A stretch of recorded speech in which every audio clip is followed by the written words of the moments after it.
What do you think the book of Ruth shows about Jesus? That's awesome, dude. I love that. So I think the number one thing that it shows about Jesus, and this is like the number one thing that it shows me right now, maybe we can get into this later, but I feel like the first time I read it, it taught me something different than when I read it now. I think the last time I read it was on the North Church reading plan like a few months ago. I think I read it again, was the most recent time that I've read the book of Ruth. And so I get something different from it every time, which is really cool. It just shows you how rich the word of God is. But I think the main thing, the number one thing it shows about Jesus to me is how he can use anyone.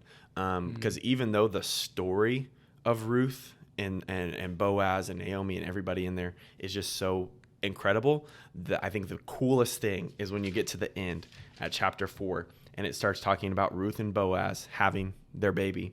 And then it goes into the genealogy and they end up being the grandparents of King David, who we know was an ancestor of Jesus. And then when you go into the New Testament, I think it's in Matthew, it lists Ruth as one of the ancestors of Jesus. So it's cool to me how Jesus can and will use anyone. Because if you look at the women that are listed, you've got Ruth, you've got who was the woman in Jericho? What was her name? With this Rahab, you got Rahab, yep. And then you've got like I think Tamar is another one that's listed in there. Yep. All of and Ruth was a Moabite. Like she wasn't Israelite. Like she was a foreigner, and she's in the genealogy of Jesus. Like it's crazy, and she's a woman that's listed in the genealogy of Jesus. So that's one thing. But then another thing, do you know what Ruth means?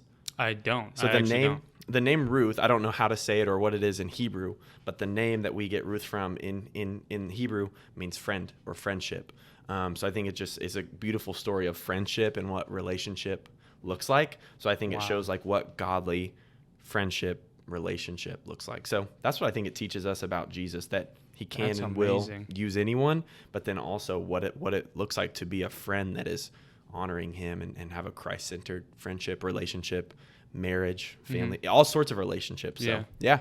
So what do you think the book of Ruth shows necessarily about humanity? Does it show like good things? Does it show bad things? Does it show like the type of sin that's in our life? What do you think it shows about humanity inside that sense, I guess? I think it shows two different sides. So like right in the first chapter when we have Naomi loses her husband and she loses her two sons who had married Ruth and Orpah. Fun fact, Oprah Winfrey was supposed to be named Orpah, but her mom spelled it wrong in the hospital, and that was how they came. I'm serious, bro. Dang. At least that's what my Cub Scout leader told me. So I don't know if that's true, but I've known that fact since I was like 10 years old. But anyways, so when Naomi's just left with her two daughter-in-laws, Ruth and Orpah, what does she tell them? She tells them, hey, I'm so old. I have no husband for you. Like I can't, have other kids to give you husbands. Like I'm too old. It would take too long.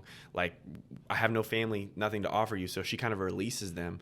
And at first they're both like, no, we're going to stay with you. But then she says it again. They're like, no, seriously, like I release you from this like family bond and covenant that we have. And we see Orpah, as soon as she says it, she's like, okay, see ya. She hugs her and she leaves. But Ruth stays with her, and we get the most famous verse in chapter 1, verse 16, where she pretty much says, don't urge me to leave you. Where you go, I will go. Where you die, I will die. Your God will be my God. Your people will be my people.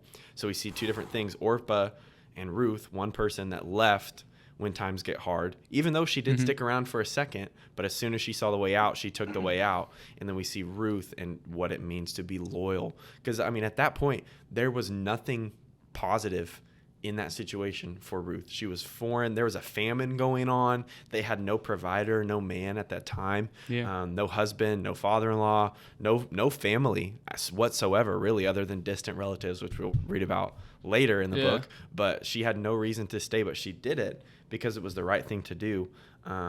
So I think that's one of the main things that shows us about humanity is like the choices that we have to make in our relationships. Like, are we going to stick it out when times get tough, or are we going to leave? But then I kind of see like each chapter teach us like a different principle. So I think chapter 1 teaches about loyalty when Ruth makes that decision.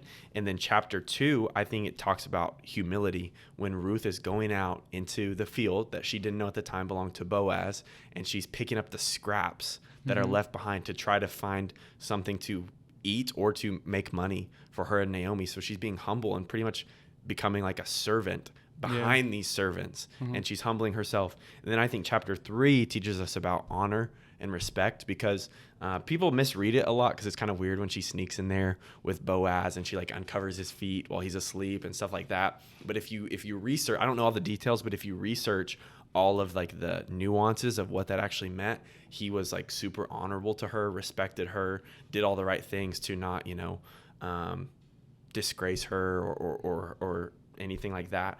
So we see honor from Boaz in that chapter, and then in the 4th chapter we see kind of like the reward of what happens when you do all of those things, when you're loyal to people around you, when you're humble and you serve, and then when you respect and honor the people around you, you see that reward of family, because they end up getting married in the end, having a son, and then having descendants that become the kings, right? Wow. Yeah, so it's pretty cool. That's